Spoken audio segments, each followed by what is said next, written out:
Okay, everybody, Assalamu alaikum. Hope you're doing great. So today I'm going to discuss one complete paper for AS level economics. And this is paper one. And in paper one, generally, okay, you need 23 out of 30 marks to get a grade in economics in AS level. Okay, so this is the exam paper. You can see it on the screen right now. The question paper is relevant to June 2021 and variant is 13. Okay, so this is the first paper I would be explaining completely. So the first question you can see here, you can stop the screen. I suggest all of you to stop the video and read the question carefully, and then you can start it to see what the correct answer is. However, I will try to explain them as quickly as possible. The first question is, a government department provides milk at no charge to very low income families. So what term best describes the milk? And you might be thinking that since it is provided by the government, so it should be a public good. And however, the answer is not a public good. Why it is not a public good? It is basically the answer is private good, because in case of public goods, product should be non-rival, non-excludable, non-rejectable. It means everyone can be provided that will be provided with that product. But in this case, you can see that government is providing this product to very low income families. I mean, certain class of people is basically able to avail it. So this is private good because of non-excludability, because of excludability. All other people apart from the low income group are excluded from the use of this product. So option C is correct answer because it is excludable, so it will be treated as a private good. Now coming to the second question, which statement is a normative statement? Normative statements are the statements that are based on opinion and they cannot be proven to be right or wrong. And they include some key terms like you can note these terms like welfare, like desirability, undesirability, deservingness, quality. These are basically the terms that represent whether represent that statement is a normative statement. So option D is correct answer. Option D says welfare payments should be increased. And one thing, welfare is again a normative statement. It is an opinion. And the second word that is basically identifying that D is a normative statement because it is showing an opinion of someone. It should be, ought to be, and deservingness. These are the statements that show that the statement is a normative statement. It is based on value judgment, or it is based on opinion. The third question is, what do economists regard as the reward for taking risk and organizing production? So when we take the risk, we are basically undergoing some business, making some business, starting some business, initiating some entrepreneurship. So the reward for entrepreneurship or risk taking is known as profit. So option D will be the correct answer. And you must know the other reward for other factors of production as well. That is land. Reward for land is rent. Reward for labor is wages and salaries. And reward for capital is known as interest. So the reward for taking risk or undergoing any enterprise is known as profit. Okay, so option D was the correct answer. Now moving to the next question, the British pound is the national currency of UK. In Brixton, in South London, it is possible to get distinctively marked currency called Brixton pound from special cash machines. This can be spent with 150 local shopkeepers. Similar schemes are found in towns in the USA, Italy, and France. Should Brixton pound be considered as money? Definitely, it should be considered as money because it is performing some of the functions of money here. It is used as a medium of exchange to purchase goods and services. So for question number 4, answer D should be the correct answer. Yes, it is considered as money because it fulfills all functions of money. Functions of money are basically medium of exchange, measure of value, standard of deferred payment. store of value or wealth, etc. So these are the multiple functions of money. Okay, so question number 5 is, when stating the law of demand for a good, economists use the phrase all other things being equal, mean all other factors are kept constant. What is not one of these all things, all other things? Mean what are the other things that are kept constant? They include income, taste and fashion, weather, prices of other goods, substitutes and complements, and weather and advertisement. And there are so many factors. What is not considered as ceteris paribus, or the thing that cannot be changed? That is the price of the good. Price of the good can change. All other factors are considered to be ceteris paribus, and they are kept constant while explaining any kind of law in economics. So for question number 5, answer C is correct answer. Now moving to question number 6. Again, you can stop the video, think on it, and then start it again. What will not cause a shift in market supply curve of a commodity? Okay, so you have to find out what will not shift, right? All other factors explaining here will shift. There is one factor only that will not shift the supply curve. And keep in mind, there is only one factor that causes movement along the same curve, that is price of the commodity. So a rise in price of commodity mean product, good, or thing, anything that can satisfy human need or want. Okay, so the change in price will not shift supply curve. All other factors, like if there is change in technology and if there is a rise in factor input, this will consider as a cost of production. If there is change in cost of production, then supply will again shift. The introduction of specific tax, this is indirect tax, and it will also shift the supply curve. So all other factors apart from option C will shift supply curve. So C will not shift supply curve. It will cause movement along the same supply curve. Now moving to question number 7. A product has a low price elasticity of demand. What might explain this? Low price elasticity of supply, sorry. Low price elasticity of supply means price elasticity of supply will be inelastic. And the answer for this question is B. The product is highly perishable. Perishable products are the products like agricultural goods that get rotten very quickly. So they have in price elasticity of supply that is relatively low or inelastic supply. Okay, so B option is correct for question number 7. Now moving to question number 8. A car manufacturer estimates that the price elasticity of supply of cars is 2.5. Plus sign shows a positive relationship, and 2.5 means it is elastic. What will be the impact of a 10% rise in price? Okay, so you can put the formula: price elasticity of supply is equal to percentage change in quantity supply over percentage change in price. Okay, so the value of price elasticity of supply here is 2.5. So you can put the value here, and you are given change in price that is 10%. So put here, and then you can plug all the values, and then you can solve it mathematically. So put 1 here and then just cross multiply it. So percentage change in quantity supply will be 10% into 2.5 will give us 25%. So the answer, since the answer is plus or positive mean it will show increase. So option D is correct answer. A rise, 20% rise in quantity supply. So D will be the correct answer for question number 8.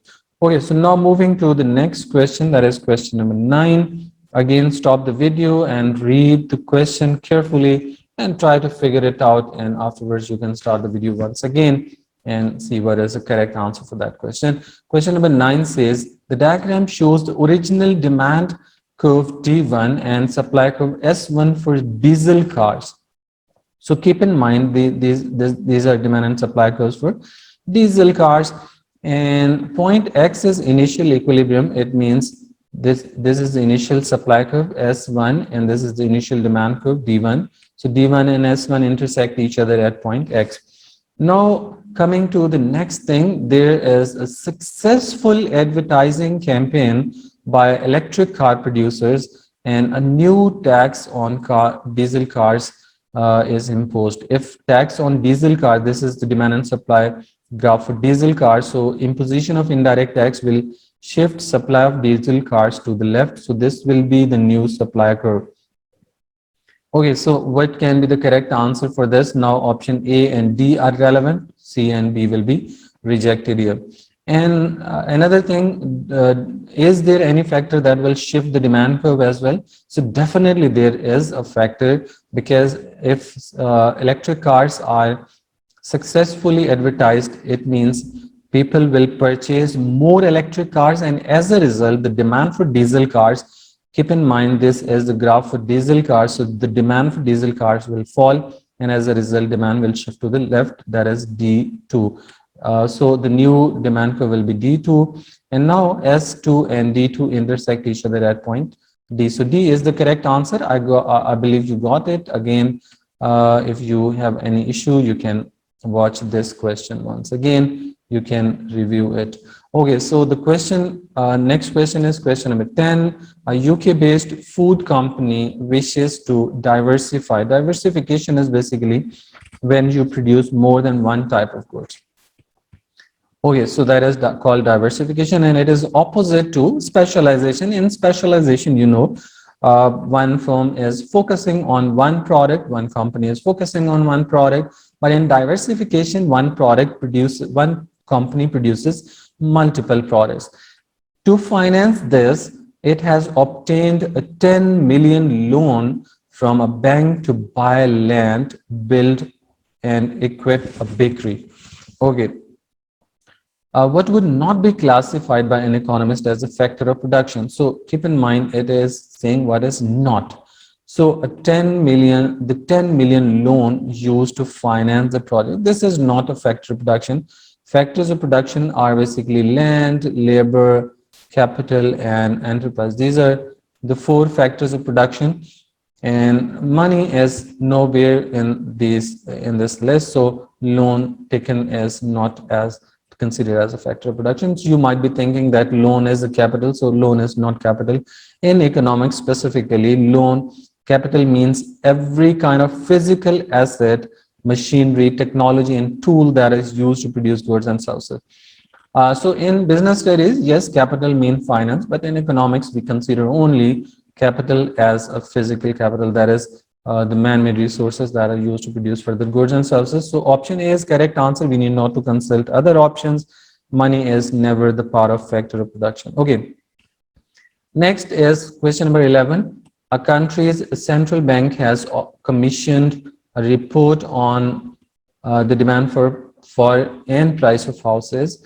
What might be the most likely combination of reasons for an increase in the price and quantity demand for houses? Okay, so it means that there can be more than one options that can be correct to some extent, but there is one option that is most likely. Okay, most likely, whenever examiner says most likely, least likely, it means there are more than one options that can be very close to the correct answer. Okay, so option D here is a correct answer, because examiner is saying that what might be the most likely combination of reasons for an increase in price. Okay, so if there is increase in income of people, they will purchase more goods and services. If income goes up, then people will buy more and prices will increase. And definitely when income is high, people will purchase more goods and services. So in option A, it is saying income is going down. In option B, it is going down. And in option C, it is going down. So examiner has made it very easier for you to finally evaluate why D is the correct answer. Now interest rate, coming to the interest rate, people purchase more goods and services whenever interest rate is low. Okay, so again, it will increase the demand, increase the quantity purchased, and increase the price as well. So you might be thinking demand is increasing, but how price will rise? Examiner is saying that price should also increase. So how price will increase? We can make a graph here. This is demand curve. This is supply curve. Equilibrium is at E, where equilibrium price is P and quantity is Q. Now, if there is low interest rate, it means now people will get more loans and they will purchase more goods and services. As a result, demand will shift to the right. Equilibrium will move to E1, price will rise to P1, and quantity will rise to Q1. So quantity is increasing, price is also increasing. Wages of bricklayers, wages should not change unchanged wages are, if wages are unchanged, it means supply will remain the same. So supply curve will not shift. So only demand shifters have resulted in increase in price and increase in quantity demanded. Okay, so option B was the correct answer. Now moving to question number 12, and question number 12 says the diagram shows the outcome when a landowner who had who had allowed motorists to park on his field at no cost. Initially, he was charging zero price for the car parking. So he was providing it free of cost. Parking lot was free of cost for everyone. Okay, so it means the consumer surplus was initially, consumer surplus is the difference between market price and the price consumers are willing to pay. So it means consumers are purchasing this much quantity. So initially consumer surplus was this much.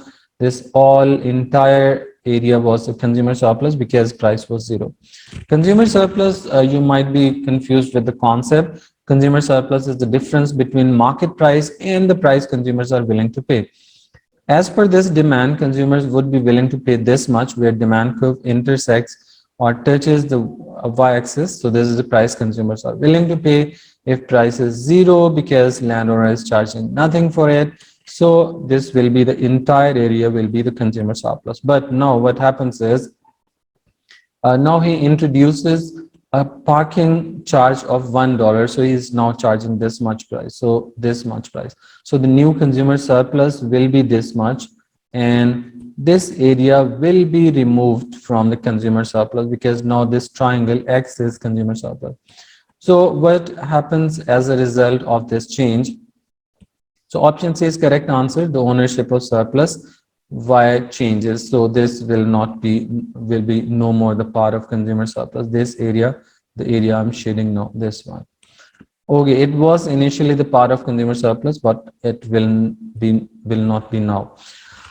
So this is question number 13. Question number 13 is a very simple question. It looks very difficult and tough and contains a lot of figures. You might get grabbed by these figures. So I'm going to tell you a very simple trick to solve this question. The table gives, I believe you will stop the video and you will read it very carefully, and then you can start the video again and see what is the correct answer, and I'm explaining it. The table gives information about the market for two models of cars. There are two kind of models. One is 1200 cc, other one is 2000 cc. Number of cars sold per week, 10,000 and 5,000. In total, 15,000 cars are sold in a given period of time. And price cross elasticity of demand with respect to petrol is 0.25 for 1200 cc cars and 0.5 for 2000 cc car. And negative sign basically shows negative relationship because these two goods, cars and petrol, are complements of each other. And in case of complements, if price of one thing falls, the demand for other will rise. So if there is fall in price of petrol, it means people will feel that now buying cars is good because complementary good is really cheaper. If the price of cars remains unchanged, but the price of petrol increases by 100%, what will be the effect on the number of cars sold? Keep it in mind that in this case, you can see that there is some flexibility in demand, that is 0.25 and 0.5. So it means there is some flexibility. So rise in price of petrol will affect demand for cars, maybe a little bit, but it will definitely affect. So option A says if petrol is getting expensive, price of petrol is increasing, the demand for cars will definitely fall.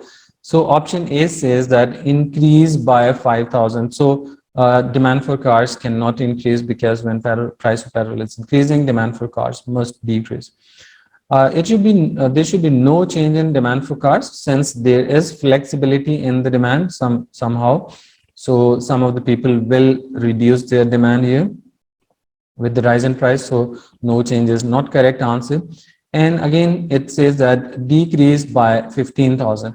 If initially consumers were purchasing 15,000 cars in total, and there is some flexibility, it means you cannot basically move your demand to zero. It means demand cannot decrease by 15,000. It is again not possible.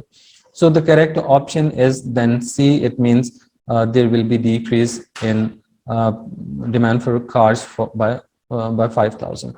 So this is the correct answer for this question. This was just a trick, and you can apply it, and you can basically find the correct answer here. And if you want to solve this question numerically, then keep in mind the formula for cross elasticity of demand is equal to percentage in quantity demand of cars here divided by percentage in price of petrol here. Okay, so cross elasticity of demand for 1200 cc cars is minus 0.25, and percentage change in prices 100%, and percentage change in quantity demand for cars, we have to find it. So just cross multiply it. So percentage change in quantity demand for cars will be 100% multiplied by 0.25 will give us minus 25%. So it means the demand for 1200 cc cars will decrease by 25%. So the 25% of 10,000 is equal to 2500. So you can find out 25% of 10,000 to 10,000 multiplied by 25 divided by 100. You can cross these two values. 25 into 100 is equal to 2500. So it means there will be decrease in demand for 200 cc cars by 2500. And you can apply the same formula for change in quantity demand for 2000 cc car, and again there is 0.5 cross elasticity of demand, so there will be a 50% decline in demand for 2000 cc cars. You can apply this formula and put the values, and again this will be 50% of 5000 is also 2500. So in total there will be a minus 5000 change in demand. Minus mean decrease, so decrease in demand for cars by 5,000. So this is the correct answer for this question. Now question number 14. In many countries there are goods that must be provided directly by the government. What would be the most convincing argument for such provision? Okay, so why government directly provides goods and services to the general public? Option D is correct answer. The products are non-rival in consumption and non-excludable. So these are public goods. Goods provided by the government are general public goods, so they are non-rival, non-excludable. Non-rival mean if it is used by one person, its benefits will not decrease for others. Non-excludable mean everyone is allowed to use the product. Moving to question number 15, the provision of rail services switched from private sector to the public sector. What is necessarily correct? So this is very confusing question. Options are very much confusing. So let's basically evaluate them. Provision of rail service was initially under private sector. Now it has been shifted to the government sector. So the average fare charged for the service will fall. It may fall, but not definitely. So option A is not correct. And now moving to the second, the profitability of the service will not fall. Government has no profit motive, so there is no discussion for the profitability because public sector has overtaken this basically organization. The rail services management will be responsible for different owners. So this can be the correct answer. There will be an increase in number of workers employed. This is not necessary. This may happen, but not definitely. So will shows it will definitely increase. So it is not always the case. So since in private sector, there were multiple owners, and when it comes under the public sector, then government will have to manage a greater number of owners now.